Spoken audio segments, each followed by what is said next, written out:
Welcome to the Local Marketing Source Weekly Update, brought to you by localmarketingsource.com. This week's Local Marketing Update is brought to you by Scott Gallagher. Scott is the co-founder of Local Marketing Source and has become the recognized expert in providing online marketing services to local businesses. Follow Scott on Twitter @ScottGallagher5 and on Facebook.com/ScottPGallagher.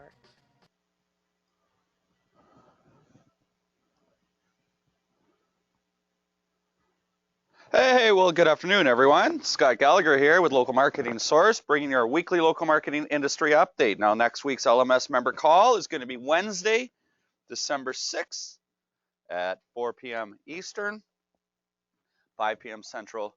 No, what is that? 5 p.m. Eastern, 4 p.m. Central Time, depending on where you are on this in this world. All right, well, we've got an exciting week this week. There's really not a lot to talk about in terms of updates, so we've managed to pull out some content for you all and have a discussion about that. But before I get into what we're going to talk about, I've got a story to share with you, and we're going to call this story The Maze. So we're going to cover the story of the maze. We're going to take a look at SEO without search engine results page. What is SEO when you don't have a SERP? What does that mean? And finally, some discussion about our marketing automation. So any active LMS member that's on the line right now, we've got quite a few new members within Local Marketing Source. Let me just tell you a little bit about how these calls work.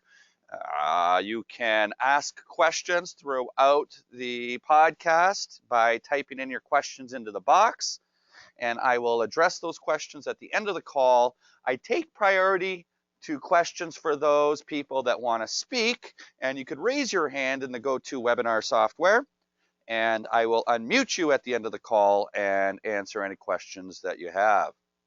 And so on that note, I want to welcome all the new Local Marketing Source students that have come aboard with our promotion last week. And welcome to Local Marketing Source. This is Scott Gallagher here, and we have got an interesting small little community at Local Marketing Source. We've had some very successful students that have gone through the program and have continued to be a part of the community at LMS. Help grow their businesses. And we know that 9 out of 10 businesses fail within the first 12 months. Our failure rate at Local Marketing Source is not even close to that. But there's certain fundamentals that I've found. And for those that have come aboard and gotten into this program, you're still in your 30-day evaluation period. We're more than happy to refund you your money within the first 30 days if this program is not for you. And I'll tell you right now, this program is not for you if you're not interested in growing an internet marketing agency and working your butt off to make it happen. I'll tell you that right now. This does not come easy. Josh Nelson was just in Hollywood a couple of weeks ago with a tuxedo and his business partner representing his company because he was on the Inc. 5000. He runs a $3 million company and 28 employees. He had 0 customers when he started with Local Marketing Source 4 years ago. And he's now got a massive, very successful agency. There's a lot of students that have gone through the program that have built very good agencies, but it comes down to hard work. And if you're not willing to work at it, this is not the program for you. There's nothing that we've predicated that any of this is easy. That's why I'm having a discussion in regards to automation to give some of the philosophies that are out there in terms of what we do. What really is SEO? I was talking to a client this morning. We did their website 4 years ago. We're redoing their website now, and they want to move forward with SEO and starting to get some education on that. He says, well, when we do my website again, Scott, it's going to be mobile compliant. You're going to be addressing our audiences better. You're segmenting our audiences. Does that mean that we're going to do better in the search engines? I had to take a big, deep breath because there's no short answer to that. I mean, yeah, it will help you. I could have come out and said, well, yeah, of course it will help you. It is. It is an on-the-page factor. Page speed loading time is a major factor in the search algorithm. Mobile compliancy is another big factor. The fact that Google has amalgamated a month or month and a half ago their desktop search results with their mobile search database makes an impact to this. However, can I really come out and say to the client, yes, it's going to help you in your search results? Because the fact is, it's not. He's not going to get enough of an improvement to make any measurable significant difference in his business. So is it no? Is it yes? Well, you see, SEO, search engine optimization. I've been in this for 11 years. I remember 2006, 2007, I would pick a keyword. I was in the courier industry. I would pick courier, or I would pick Chicago courier. And I would send $4 to somebody in India and say, write me an article with the keyword Chicago courier. I'd get a 400-word article for $4. It was a penny a word. I would take that $4 article and spend now half a penny a word to get 3 additional versions of that article. So now I'd have 4 versions of that article for approximately $10. I'd have 4 400-word articles. I would take each one of those articles and pay somebody else $10 roughly, let's just say it was $10 to distribute that to 100 different sites. It was all automated. I think the tool at the time was called Article Marketer. And so with 4 articles to 100 sites each, you now get 400 links to your client website for about $20.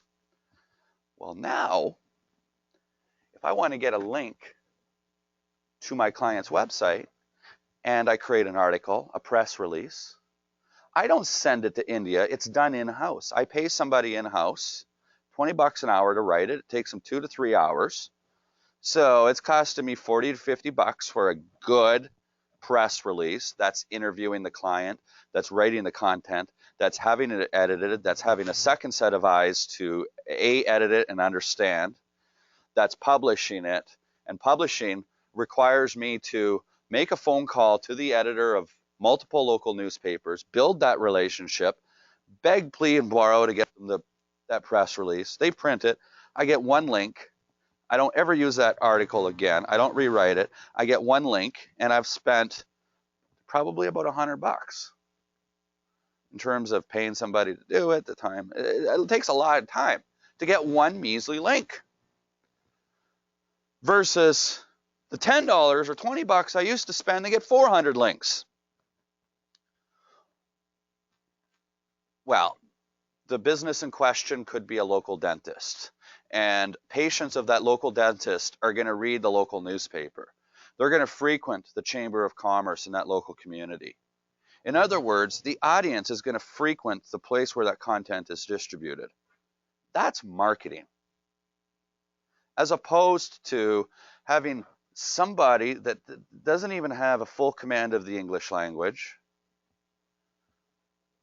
that doesn't have hardly any understanding. How can you have an understanding of a business based off of a keyword of Chicago courier?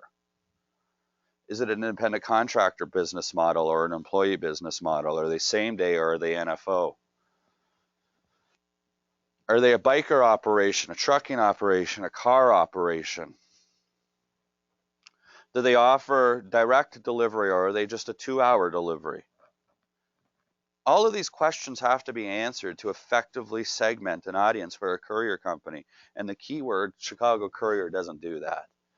That's why SEO is really just marketing. And marketing is just understanding what your customers and prospects would like to know. And I got a call coming in. Let me end that. Where is my phone? Oh boy, who's calling me? This is not fun. Oh no, it's my computer. It's my sister. I'm gonna answer my sister right now. She's in Australia, and it looks like she's driving on FaceTime, and I don't think she realizes that we've got a live podcast going. So I'm going to go ahead and mute my sister right now. Carrie Ann, I'm just on a live podcast. How you doing? Yeah, good. Sorry to bother you. No problem. Listen, I'll call you back later. I love you. Okay, Bye-bye. bye. You gotta love technology. You know, I have a sister that lives in Australia. I'm in America, and we're both Canadians, and we both have kids. And you know, it's kind of sad that our children don't get to grow up together, but they do because we connect all the time.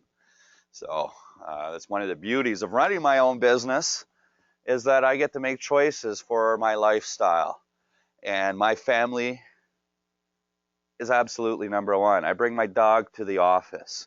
I don't care if she's at the office and she barks when I'm on a call. She quiets down, and if somebody gets upset at that, hey man, her values are not in alignment. I'm not going to be able to help you anyhow.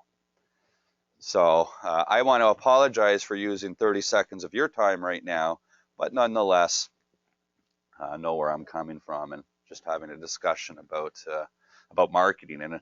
And marketing is really, it gets down to the emotional level. You know, people, what I mean by that is people don't buy a product or people don't buy a service. People don't buy products or services. They buy a state. And a state is an anticipated feeling that that person is going to receive from that product or service. A feeling that we're going to get from that product or service. We feel because we're human beings and we're built off of emotion. You know, how many different sales books and sales philosophies and strategies allude to the psychology, learning about all the different psychological triggers. You know, one of my, when I took psychology class, I learned about a psychological trait called reciprocity. Well, shit, we use that every day in online marketing. You know what reciprocity is? Is that if I give you something, you're going to feel obligated to give something back to me. So, what do I do when I market myself? I give away content and I ask for an email. I give away content that's going to be valuable to somebody in exchange for their contact information. Reciprocity. So back just to the elements of feelings that, you know, I want to share this story real quick here. Is that I've got 22 years of business-to-business sales experience. I hadn't been on the sales floor. I hadn't done cold calls. I hadn't done prospecting. I haven't even followed up with leads for probably 7 years. And it was this year, 2016, at the beginning of this year, that I don't ever manage anybody, and I don't ask anybody to do something that I've never done. And, you know, I brought on a new sales manager and wanted to get out to the sales floor. I wanted to be the person to train this individual. And so I went right down to the roots, and I cold called for 3 months with this person. Not every day, but over a 3-month period, we're out there and doing different door knocking and, you know, trying to generate leads in different ways. And I identified a problem, understanding my knowledge, and recognized, hey, I better go solve this problem. Let's go get an app to solve this problem. Nothing existed, so I built one. Well, that app, mobile app, is called the Local Sales Prospector. And if you're sitting beside your phone right now, go to the App Store and get it. It's free. And it will help you. And it worked. I've gotten business from it myself, my salespeople, my sales manager. And one thing I learned getting back out onto the sales floor is that things haven't changed in 20 years. Selling this service, the numbers, the ratios, it's not harder. So what that the competition is out there? It's not. But there are 3 ways that I have been successful at growing my agency. And all 3 ways are very different.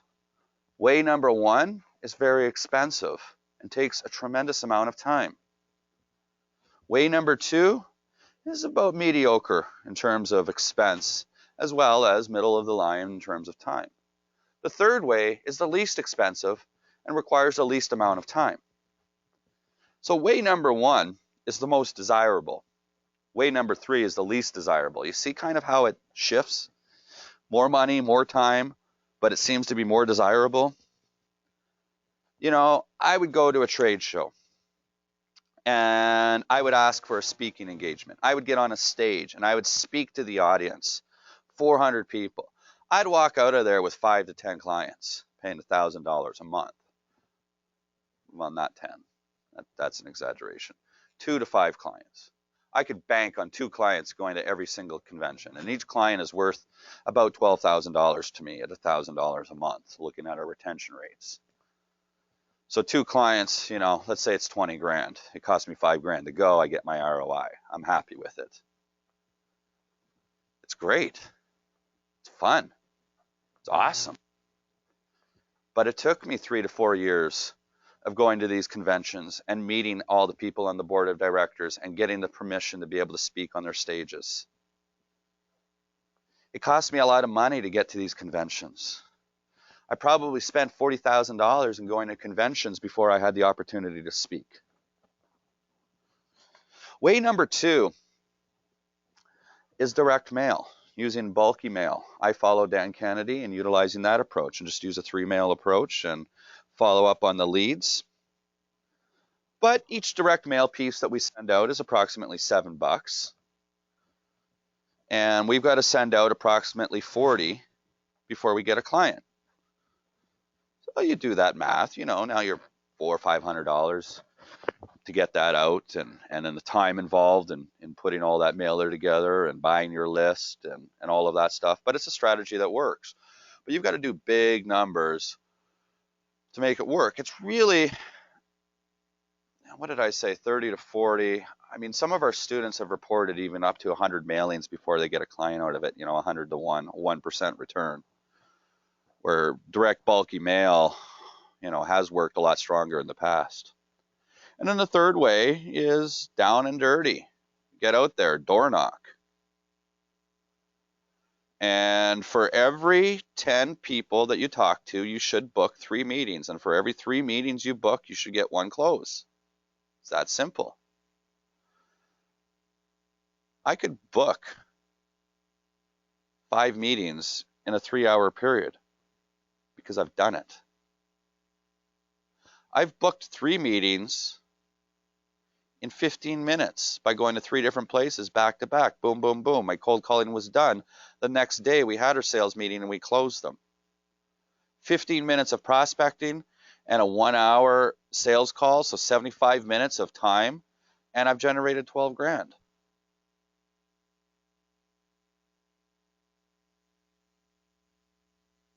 So what I learned about this was that, okay, I've got local marketing source. I've got an email list of 13,000 people that I've built organically over the years. And I look at all the numbers. You know, I email 13,000 people and I get a few hundred people that come onto a webinar.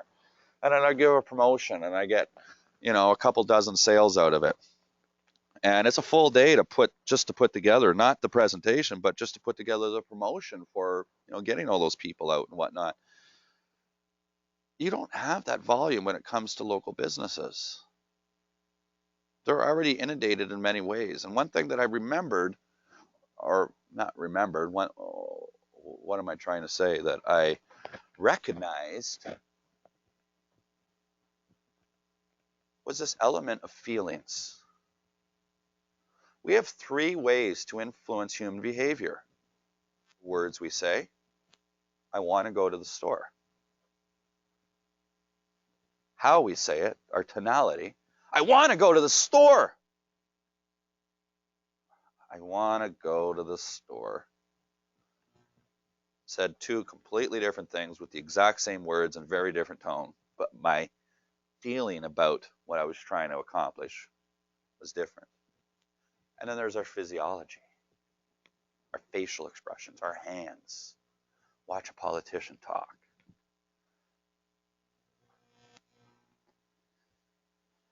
We could tell a story without even hearing the words. Physiology is really important. And feelings require all 3. And that's why conversions of direct calls is significantly higher than direct mail or even speak, because you can build that level of a feeling. Now, I just went off on a tangent. I hadn't even started to get going yet, and I wanted to tell a story about the maze. And what's interesting is this comes from a former local marketing source student. I remember the day I was sitting around at work or something, and I got an email from somebody and saying, hey, I want to talk to you before I buy into your program. Okay. And I think back then that's when the program was several $1,000s. We didn't have the monthly membership fee. And he said, well, I got to work, my partner, I want to meet at night. And I remember sitting down in my lazy boy, and I had just smoked a joint that night, and the Skype call comes in, and I'm thinking, oh God, all right, I can do this. And I had a Skype meeting with this individual and his partner. The guy's name was Justin Hawley. And it went really well. We talked for an entire hour. We answered their questions, and they decided to buy into the program. And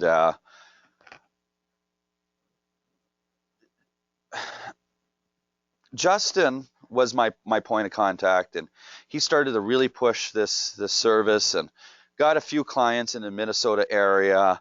And I was actually interviewed. He traveled from Minnesota to Chicago one day, and I gave him an interview. We sat in front of the green screen. That webinar is actually available inside the LMS portal, and you'll be able to see Justin and I doing this student hot seat. Well, that was a couple of years ago that we did that. And, Justin is an extremely religious person. I'm not. I'm an atheist. And we have an element of respect for one another that goes well beyond any barriers of religion. It comes down to straight humanity, that we love each other dearly and respect one another after these years. We've really built a strong friendship. And I'm extremely inspired. I'm starting to get goosebumps because I know where I'm going with this story. Inspired by Justin. Now, 2 years ago, Justin had just recently gotten married, trying to start his business, and then a baby's on the way. And what does he decide to do?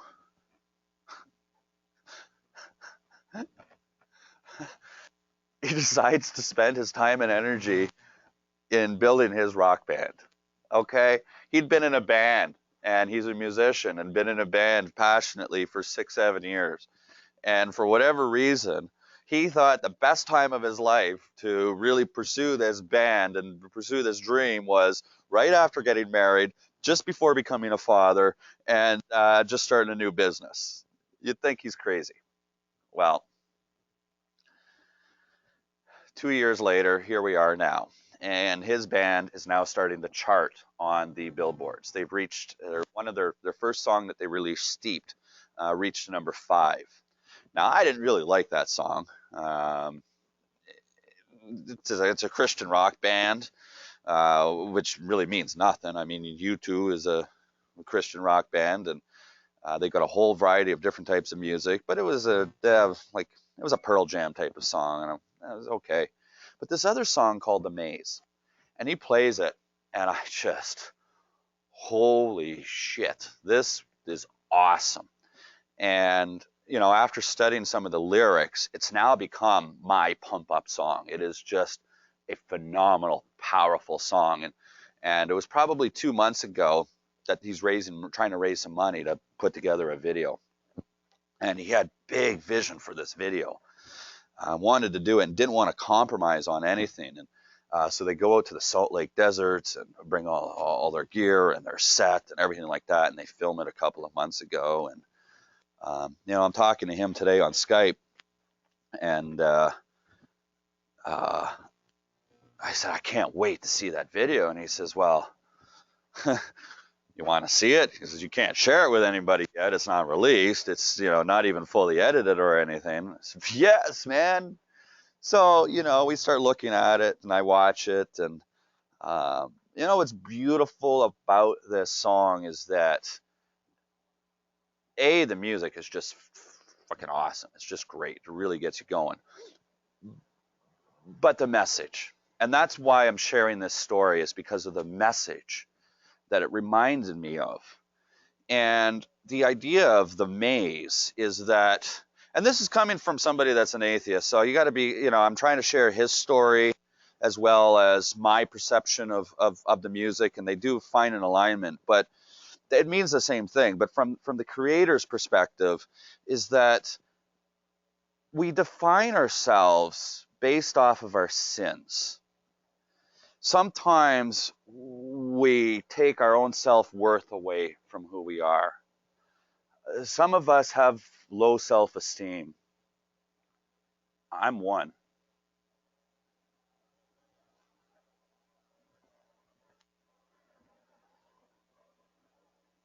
And that doesn't define who we are. We take these faults in ourselves and we stack them up and put ourselves into a box, a maze that we're trying to get through based off of these sinful things, as he puts it, that we may do. I don't call it sinful things. But there are things in my life that I'm not happy about myself for. There were a tremendous amount of things that I'm happy for too. Don't get me wrong. I'm not happy that I smoked cigarettes. And how does that define me? How does that make me out? Put me into a particular box. I can't do this. I can't, it just goes on. But that's the point of this message. And I want to share that with you guys because I don't want you to create this box about building your agency. I told you, and I started out with this of saying, this is hard, but don't be afraid and put yourself into that maze thinking that this is a difficult challenge. Because when I hire somebody, I don't look at their resume, well, I do, or their education, well, I do, but I don't base my decision based off their experience or education. I base my decision based off of their passion. And that's what defines who you are, is your passion. How passionate are you about creating a lifestyle for yourself that you get to pick and choose to do what you want when you want? You see, I train Josh, but I don't have 28 people working for me at my agency. And I don't want 28 people working for me at my agency. I want to be able to take a week off. I took last week off without any announcement whatsoever. I pissed one client off and I told my client straight up, I said, look, I've been working my ass off in 2016 and at the last minute I decided to take the week off. I didn't promise you anything, but you were pissed off because you couldn't call my business. This is my business. And I'm going to do my job for you that I promised that I'm going to do. And I can tell them straight up, and if you don't like how I run it, then maybe we're not a good fit. Well, Scott, you know what? When you put it that way, I have a lot of respect for you. And I understand with what you did, and it's okay. You see, I was not in the maze. I was not in the box when I spoke to that individual. I was not subservient or submissive or defining myself of who I was or what I should be doing in society. I want an environment that I can do what I want when I want. Bring my dog to work. Bring my kids to work. I look in my office right now and I'm spending 15% of my time on a new project. You know what that new project is? A hockey bag. You say, what? A hockey bag? This is a hockey bag that I've got a prototype that I'm looking at right now, and there's not a hockey bag on the market like it. It's a clamshell design. It addresses the concepts that kids don't need to take their gear out of their hockey bag when they get home. They just open it up because it's clamshell. And it's got a Bluetooth speaker with a USB charging port, so when they're in the locker room, they got their tunes they can pump to. It's pretty awesome. What the hell do I know about sewing 1050 denier fabric and creating pockets and rivets and wheels and luggage and, well, shit. I want to do this so bad that I went out and figured out how to do it. It was my passion that drove me. Wow. I haven't lost anybody on the line, and I haven't even gotten to a single update this week. Already 30 minutes into this, I feel like I went on a little bit of a rant, and I'm appreciative for the opportunity to do that.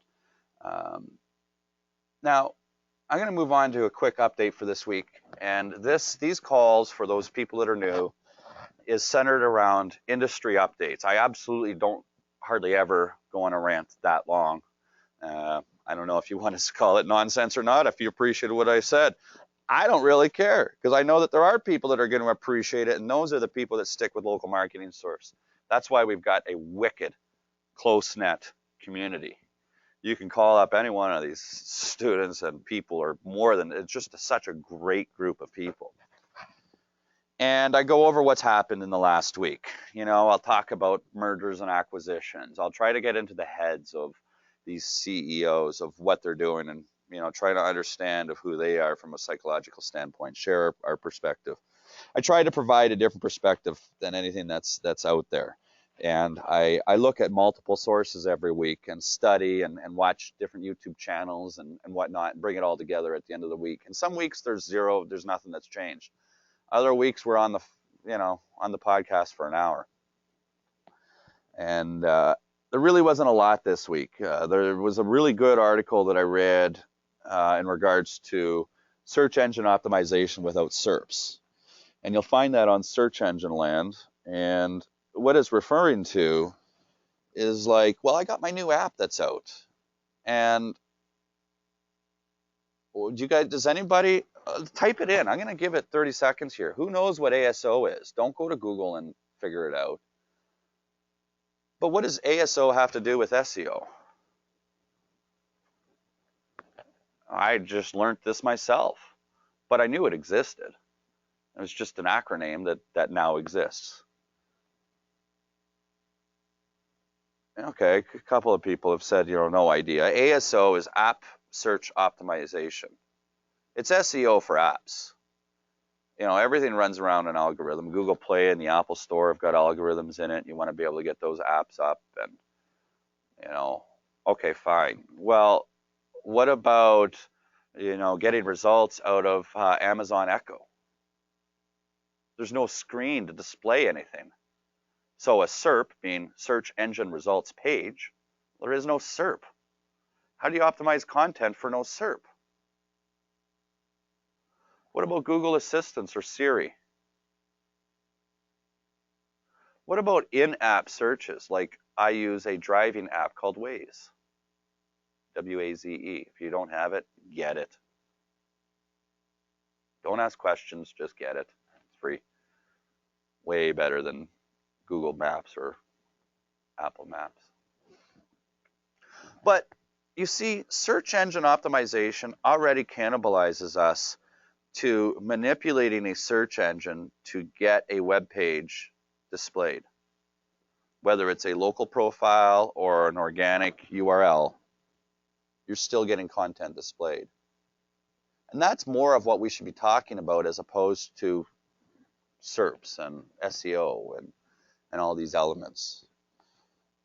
Because remember when I told my story about 2008 or 7 that I can get 400 links for $20, and now it's $50 to $100 for each link? Well, the real difference is what we do now is we are a real marketing agency. We're a marketing company. And marketing, by definition of the American Marketing Association, is creating content that resonates with an audience and distributing that content to an audience of customers, prospects, and a society at large. Creating stuff and putting it out there where your buyers are going to be. Well, my buyers read the local newspaper. My buyers are a part of the local Chamber of Commerce. They're part of the local Rotary Club. Some of them volunteer at the fire department, et cetera, et cetera, et cetera, et cetera. That's where I want people to see me. Oh, holy shit, that's old school marketing. Right? So, do we have to worry about SEO with all of these new products that are coming out? You know, my conversation this morning with my client about their quote unquote mobile website, he said, you know, is my site, he said something like, what's going to happen with the content or whatnot when it goes mobile, you know, when you're on a mobile phone? I said, well, let's hold off on that term mobile, because that term mobile, in my opinion, is already obsolete. People think mobile, they think cellular phones. They don't necessarily think tablet. But a web page is going to display different on a tablet than it is on a mobile phone, than it is on a computer. But wait a minute, we're talking local businesses that are integrating with driving instructions and certain needs. Certain businesses are going to be found using in-dash computers in their car, which has a different display device. Wait till the integration of display devices in our home. So when we're creating a website, we got to think about the display device and where the buyer is going to be to determine what type of content is going to show in that environment. I don't know what the buzz terms are going to be for that. But that's no different than thinking about all these aspects of Google Assistant and Amazon Echo. And how are you going to survive in the marketplace as a search engine optimizer? That's why the next thing I'm going to talk about is marketing automation, and why I'm not a fan of automation and tools. You know, when I started, keyword research was allegedly the most important step in search optimization. If you got keyword research wrong, and actually back in the day, this means something, it did. Keyword research was pretty important. Now, keyword research, keyword prioritization, keyword stuffing, keyword distribution, keyword tools. Fuck it, throw it all away. Keywords, you know, when I took my marketing degree, I learned that there was two ways to get research, to get information. There was primary research and secondary research. And they taught us all the reasons why primary research is better, but they also taught us why it's that much more expensive, and hence the reason why secondary existed. In a nutshell, primary research is you getting it yourself. Secondary is getting it from somebody else. So I'm a dentist, and I'm actually physically in Algonquin, Illinois right now. So let's assume I'm a dentist in Algonquin, Illinois in the Midwest. And I went to Loyola University, downtown Chicago, and got my doctoral of dentistry. My best friend also went to Loyola and also got a doctor of dentistry. And her practice is in the next town over called Palatine, Illinois. By the way, guys, I'm telling this story to you right now using two real clients of mine. Both of these people did go to Loyola. One of them is located in Algonquin. The other one is located in Palatine, Illinois. And now I'm going to start to tell you the caveat in regards to keyword research, why keyword research and tools is bullshit for both of these businesses. Because keyword research is going to tell me that dentist is their number one keyword. Duh, that's obvious, right? But what about some of the longer tail keywords? Sedation, whitening, gluten-free toothpaste. cosmetic dentistry, Invisalign, Zoom whitening. These are all different keywords that keyword tools are going to tell me different priorities of each of those. But I've taken buzzwords that are both contradictory to one another within a certain practice, at least with these two practices, because client A, that's located in Algonquin, is an extremely holistic, old school dentist. They're both the same age too. And he uses a lot of old practices and whatnot, where dentist B has got a lot of this newer technology and a lot of these neat little machines, and they're really focused on bringing their patients in through low-cost services such as affecting people's feelings, cosmetic, making them feel better about themselves. Dentist A, that's located locally, no, I can't tell him enough, and he just, no, that's no. I fix people's teeth and I remove the pain, is what I do. I don't make people feel better about themselves, and I'm not all about investing in a bunch of different whitening that I don't really believe in because it's got mercury that's involved in it, because it uses certain laser technology that's could result in, I forget the terminology, but the point is, you see, you got two dentists graduated from the same school, they're located in the same state, that are literally 15 miles apart, and if I had used keyword tools, I'd be off the mark as a marketer. I have to do a better job at understanding my clients so I can segment their client base and create content that effectively resonates with their client base of where their business needs to go. So, keywords at local marketing source, primary research, grab a clipboard and go to the local mall. Start a survey. That's going to give you better data than any tools that are out there. So keyword research is a lot easier than what you may think it is. There's 3 components to a keyword. You've probably never heard this before. And if you have, especially with these terms, it came from local marketing source. But keywords have 3 components to it. You've got a core term, you've got a core modifier, and then you've got a geomod. So a core term is your core service. There's only going to be anywhere from 2 to 5 core terms for any small business that's out there. Dentist and dentistry for a dentist. A core modifier is going to be a niche that they specialize in, or a core service that they offer, or a product. So cosmetic dentist, cosmetic dentistry. Implant. And then you've got your geomods, which is a geographical modifier, 60102.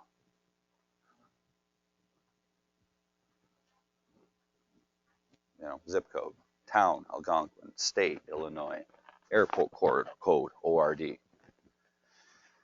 And then you've got 3 columns of core term, core modifier, and geomod. There is a tool, if you go to Google and you type in local keyword tool, number 1 result or the number 2 result is going to be a local marketing source link. It's a free tool, and what it does is you take your three columns and you put it into this tool, and it will identify all the geomods and create all the combination permutations for you. Go and check that out.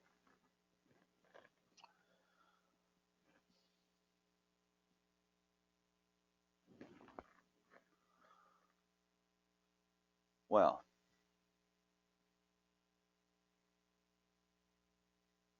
that's it. I'm going to take 20 seconds right now, 20 to 30 seconds, and I'll be right back and answer any questions that you guys might have. All right. Just enough time to go start my car. I walk outside and there's snow coming down. Awesome. All right. Anybody got any questions? Let me go to, nobody's got their hands up. And, oh, nice. Said nice to Efren.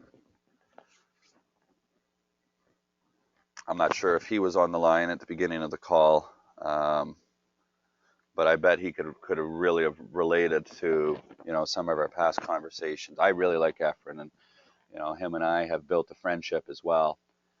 He joined the program as a student, and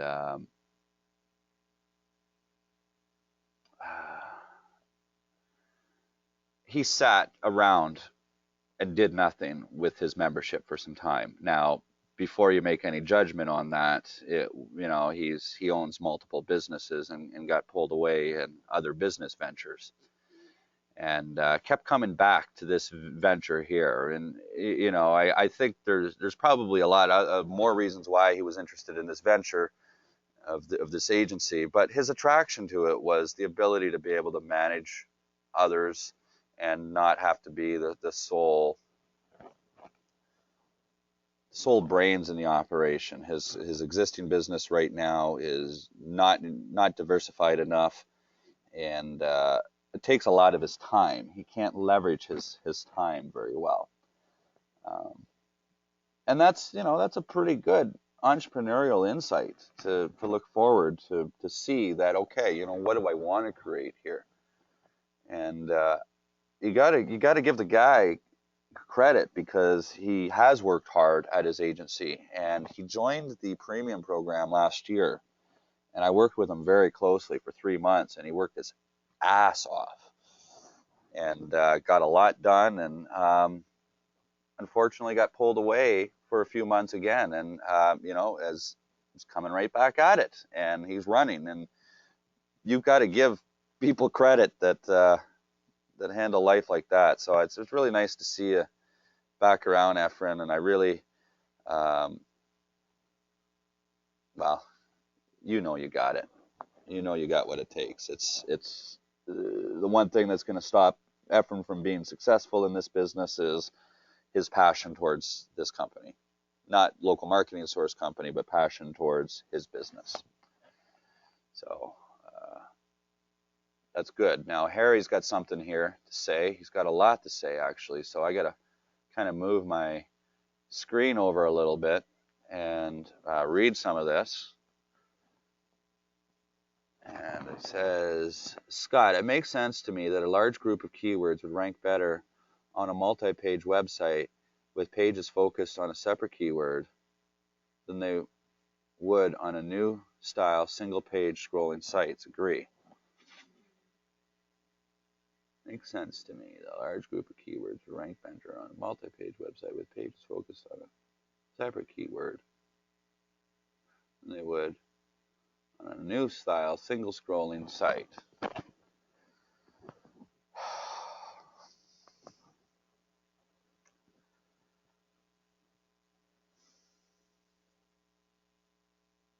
First off, we deal with local businesses, and the search engines don't rank websites, they rank businesses, profiles. Now, of course, websites have a factor that's involved in it. Now, you've heard the term, well, content is king. And if you had a single page that addressed all the questions of the buyer, you know, if something, I'm trying to think of a local company. There's a local popcorn shop down the street. How big is a website going to be for a popcorn shop? You could easily fit that on the one page and have it scrolling, or you can turn it into a 5 or a 10-page website. You see, I believe it was the Penguin algorithm update that came out in 2012, and they've had 2 or 3 major updates with it, and that addressed what was called quality of content. And so within the algorithm, there's a variety of factors that address quality of content. And quality of content is not defined by the number of pages, because you could have a multi-page website that's loaded with content, but you could have shitty navigation for it and shitty traffic on all the back-end pages that are just going to get low authority. If the journey for that person on that multi-site is you're not going to achieve the call to actions, you're not going to get authority to those other pages versus a single page site that may have a click to call feature and a mapping functionality. And because you're selling popcorn that somebody's got to come and buy, you're not delivering it. A lot of people are going to be looking on their phone because they want to go out and buy popcorn. And long pages work better on a mobile device. You know, I just played devil's advocate to your assumption based off of a simple purchase of popcorn. Now, a dentist site, on the other hand, you know, is going to be 30 to 40 pages long because they're going to offer a multitude of services that, you know, that need to be discussed. They're going to want to talk about different diseases and different conditions that are all out there. They're going to want to have a before and after photo gallery that's on there, and maybe testimonials that are included on that, or case studies. You try to cram all that into a single page, well, it's not going to address the user. So the quality of content is going to be rather low. And in that case, having multiple pages will definitely do better. So I've given you two scenarios here that are opposites of one another. So we really can't assume. And that's why I say that SEO, we've got to put on the marketing hat first. And the very first thing that we do in marketing is segment an audience. And if you don't know what audience segmentation is, well, you're a member, you're on the call right now. So there's a product in the portal called the Marketing Fundamentals course. And learn some of the basic terminology of marketing and put on that marketing hat. And then once you segment your audience into different demographics, it then becomes a lot clearer on what and how content is to be displayed. So I hope that helps, Harry.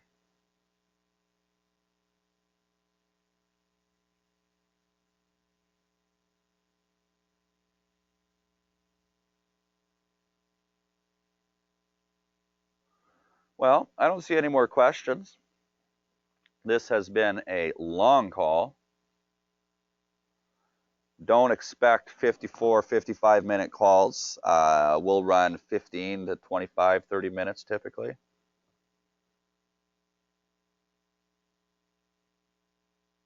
But on occasion, we get this long. If there's any more questions? All right. Oh, we got one in there. You just got it in, Harry. About to hang up. That was good. A lot of typing in that. Okay, let's read this here. You thought the last question was long, LOL. Get ready for this one. My answers get longer anyhow. When I create a website for someone, I spend a lot more time than I would prefer. Amen. I would like to find a good website in a different city of someone that is ranking high in the search engines. Then use a theme that I like to copy or model that site to create a better site for my customer. What do you think of this strategy? Well, Ron Mulholland, Dr. Ron Mulholland. He's got PhD and I don't know what the hell he is, but he's a doctor. But he was my marketing professor and in university, and he said that if we wrote a paper and we copied that paper from somebody else, that's plagiarism. But if we write a paper and copy it from 3 or more sources, that's research. Now, he did go on and say when he meant by copy was not word for word or whatnot, but it's okay to look at multiple sources of what other people have done. Marketing is regurgitation. 90% of marketing, I'm sure, is regurgitated ideas from others. You got to be careful who you get ideas from. But what you're asking me is that you want to become more efficient and you want to be able to have a template in place of a indirect competitor, or not even competitor because they're in a different marketplace, well, you should absolutely be looking at the competition's content and identifying themes within that that work.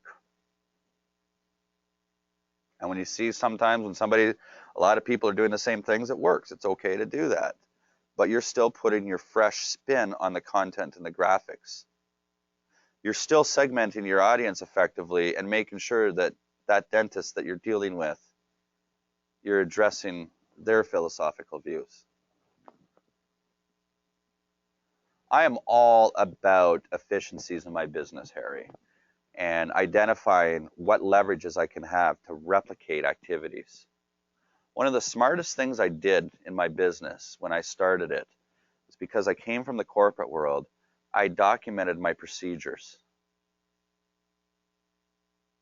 Well, shit, I turned that into a business. It's Local Marketing Source. What do you think I sold? All my documents and everything. Of course, things have changed significantly back then, and I didn't realize that what I was doing was smart. I just did it because I was dumb and wanted to remember what I was doing. But it turned out to be a pretty good decision because now I still have a small agency.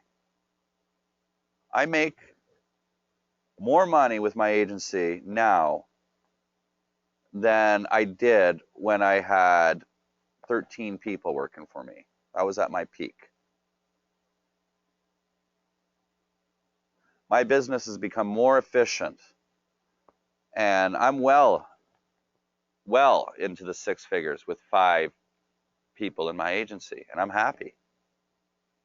It's because of the efficiencies that I have in place, the documentations that I've created. You come into my company and you see my company handbook, man, it looks like I'm a Fortune 500.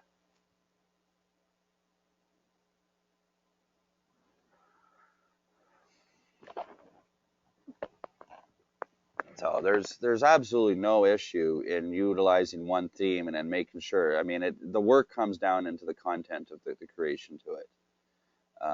You don't want to be spending your time on all the back end logistics.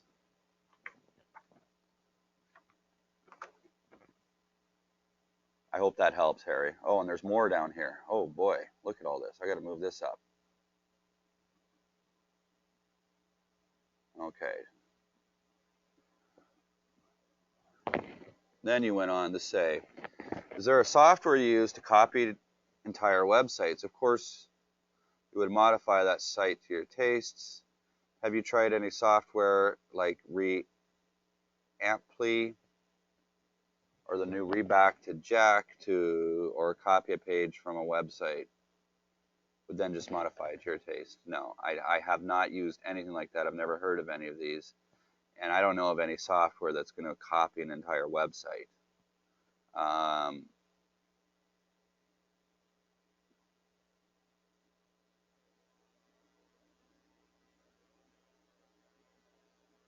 mean, I just tell my developer, if I have a client that says, I like this website, I tell my developer, build a website that looks like this. And we use the same theme. We had a theme, well, the same theme that's on localmarketingsource.com. I use that theme for a lot of my clients, and it's actually the LMS theme. We had a theme customized. But we just took I don't know, now it's getting a little bit beyond my technical knowledge, but we bought a theme.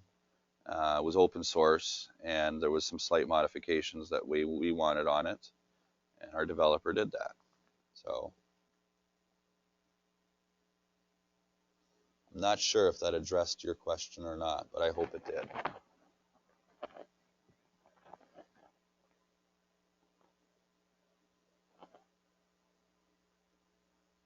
I don't see any more questions here. Okay, good. I'm glad we addressed that.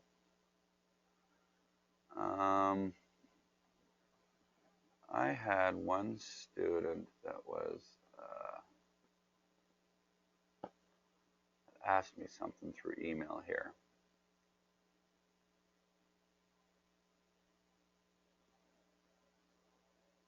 Okay, and another Scott. Scott, I don't think Scott's on the line. No, you're not. For anybody that's new, that's on the call right now, email me, scottg@localmarketingsource.com, and let's arrange to book an initial one-on-one consulting meeting. Okay? It will help.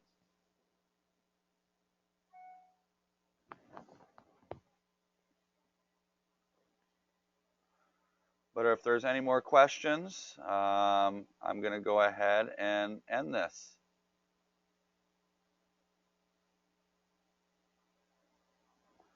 All right, you guys have yourself a great week, and we'll talk to you next week. Thanks for watching the Local Marketing Industry Update. We've got these things coming out every single week, so if you liked with what you heard, just click the button right above me right here to subscribe to our channel. If you'd like to get a little bit more, right over here, go check out localmarketingsource.com. We've got free reports that you can grab. You can even register for a free marketing course to get in and see the portal. Or just go ahead and follow us on some of the social channels. We'll be around. Until next time.